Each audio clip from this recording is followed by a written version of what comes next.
ایک جین فیملی سے بلانگ کرتے ہیں. میں اگروال فیملی سے تھی.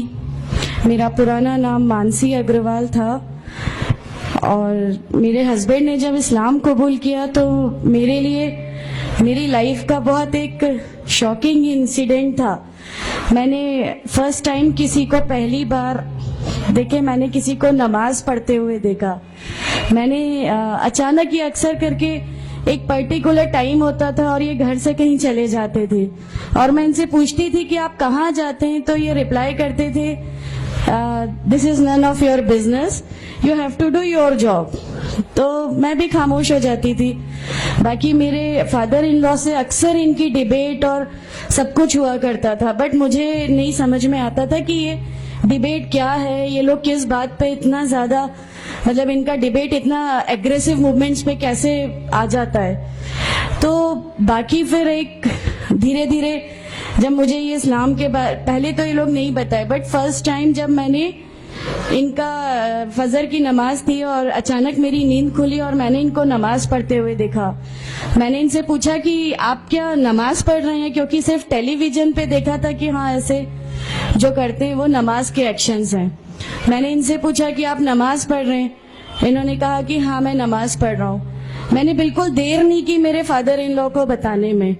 میں روم سے باہر نکل کے اور میں نے سب سے پہلے ان کو بتایا کہ پاپا جی آج ان کو میں نے نماز پڑھتے ہوئے دیکھا. تو انہوں نے مجھ سے کہا کہ ٹھیک ہے خاموش رہو, ابھی کسی سے کہنا نہیں, ہم دیکھیں گے کیا کر سکتے ہیں. اب وہ جو میری لائف کا مومنٹ تھا, وہاں سے میرے کو ایسا لگا کہ یہ کیا ہوا, مطلب یہ کیا کر رہے ہیں, ایسا کیوں کر رہے ہیں, یہ کہیں یہ کسی ایسے ویکتی سے تو نہیں مل گئے جو ان کو ٹیررزم کی طرف لے جا رہا ہے, اور یہ ایسی چیزوں میں تو نہیں انوالو ہو جائیں گے. ایک بہت بڑا ڈر جو میرے اندر تھا وہ, اور on that time I was pregnant, تو میرے کو ایک بہت کھلبلی سی لگی رہتی تھی کہ یہ کیا چل رہا ہے, یہ کیا چل رہا ہے.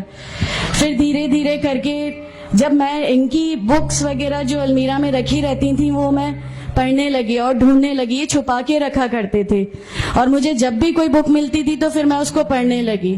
تو مجھے اس میں ایسا کچھ لگتا ضرور تھا کہ پتہ نہیں کچھ ہے, کوئی ڈفرینٹ چیز ہے, کیونکہ میں نے دیکھا کہ ان کے اخلاق, ان کی سب چیزیں بالکل چینج ہو گئی. جو یہ پہلے تھے اس سے یہ بالکل الگ ہو گئے. تو مجھے ایسا پرسنلی لگتا تھا کہ اس پلیٹ فارم نے ان کو ایسا کیا دیا جو میرے ہسبینڈ کو بالکل چینج کر کے رکھ دیا.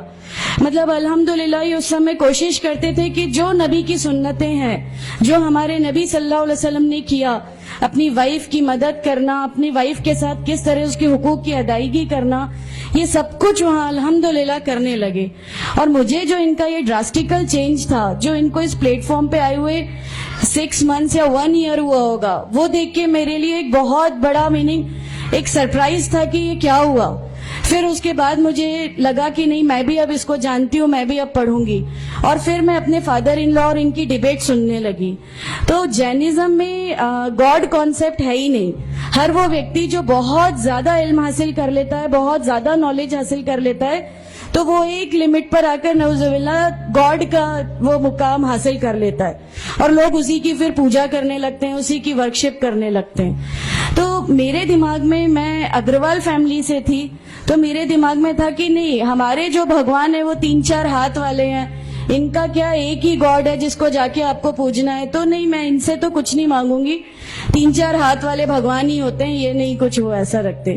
تو وہاں سے ایک تھوڑا سا ڈسٹریکشن میرے کو گاڈ کانسیپٹ کا آیا, اور ایشور ہے جو اس دنیا کو چلا رہا ہے, یہ ہمیشہ میرے ایک ذہن میں رہتا تھا. تو مجھے میرے فادر ان لا کہیں نہ کہیں اس پلیٹ فارم پہ آ کے غلط لگنے لگے کہ نہیں, یہ جو کہہ رہے ہیں وہ صحیح ہے, اور ان کی جو ڈیبیٹ ہے اس کا اینڈ جو ہے وہ یہ صحیح ہے. پھر دھیرے دھیرے کر کے مجھے ان کی چیزوں پہ یقین آنے لگا الحمدللہ. پھر ہمارے ایک فیملی فرینڈ ہیں, ان کے یہاں یہ مجھے لے گئے. وہاں پر کسی نے مجھ سے کہا کہ میں بہت بزرگ ہو چکا ہوں, کلیم صدیقی صاحب ہیں, مجھے ان کا نام دھیان نہیں ہے اچھے سے, بٹ انہوں نے مجھ سے کہا بیٹا میں بہت بزرگ ہو چکا ہوں, میں چاہتا ہوں تم کلمہ پڑھ لو, میری زندگی رہے نہ رہے, میں آپ سے ملوں نہ ملوں, تو آپ کلمہ پڑھ لو.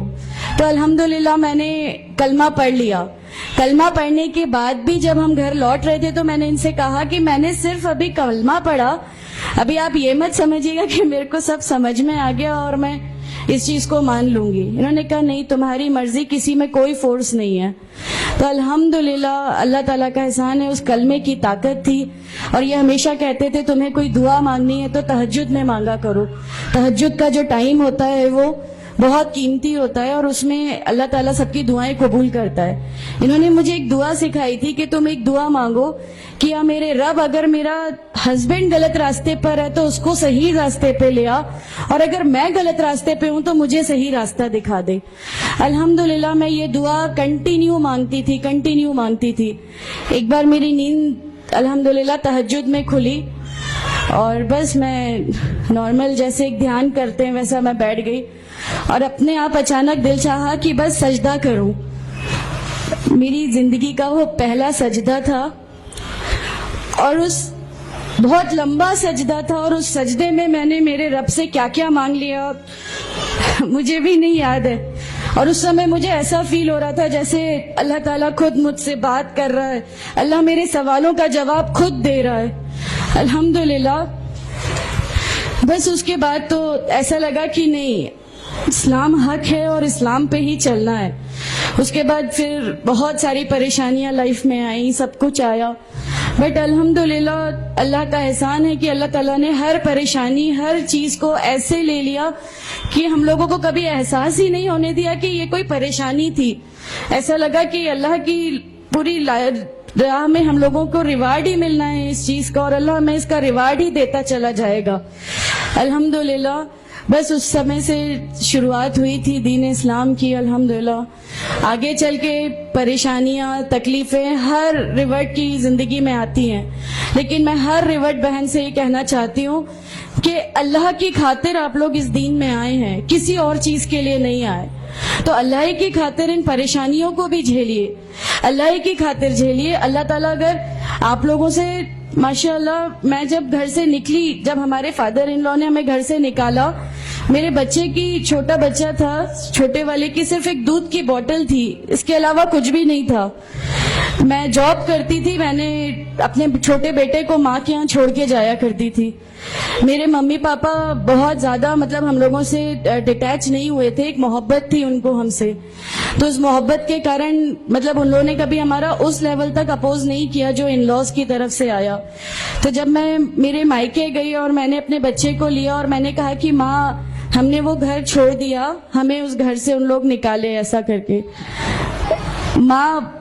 ماں ہے, بہت روئی, تم لوگ کیوں ایسا کر رہے ہو, کیا کرو گے, کیسے رہو گے, دونوں چھوٹے بچے ہیں, کیا ہوگا. میں نے کہا کہ ماں آپ صرف ایک ماں ہو نا, وہ مجھے 70 ماؤں کے برابر محبت کرتا ہے, تو جو رب مجھے میری 70 ماؤں کے برابر محبت کرتا ہے وہ کیسے اس دنیا میں مجھے رسوا کر سکتا ہے. صرف ایک چھوٹا سا یہ وشواس تھا. الحمدللہ اس وشواس کو رکھتے ہوئے ساری چیزیں, سب پریشانیاں ایسے اللہ تعالیٰ نے لے لی کہ اس کا میرے پاس کوئی مطلب کہنے کے لیے بھی شبد نہیں ہے. الحمدللہ. اور میں آپ لوگوں سے سب سے گزارش کرتی ہوں, اور اگر اللہ نے مجھے آپ لوگوں کی ایک ایسی بہن بنا دیا جو آپ کی پریشانیاں, آپ کی ہر اس میں, ہمارا گھر, ہماری سب کچھ الحمدللہ آپ کے لیے ہے, کیونکہ ہم لوگ ٹھان کے بیٹھے ہیں ہمارا جینا مرنا, ہماری نمازیں, ہمارا سب کچھ صرف اللہ کے لیے ہے, اور یہی لے کے ہم کو جانا ہے. کوئی جواب ہمیں نہیں ملے گی. السلام علیکم ورحمۃ اللہ وبرکاتہ.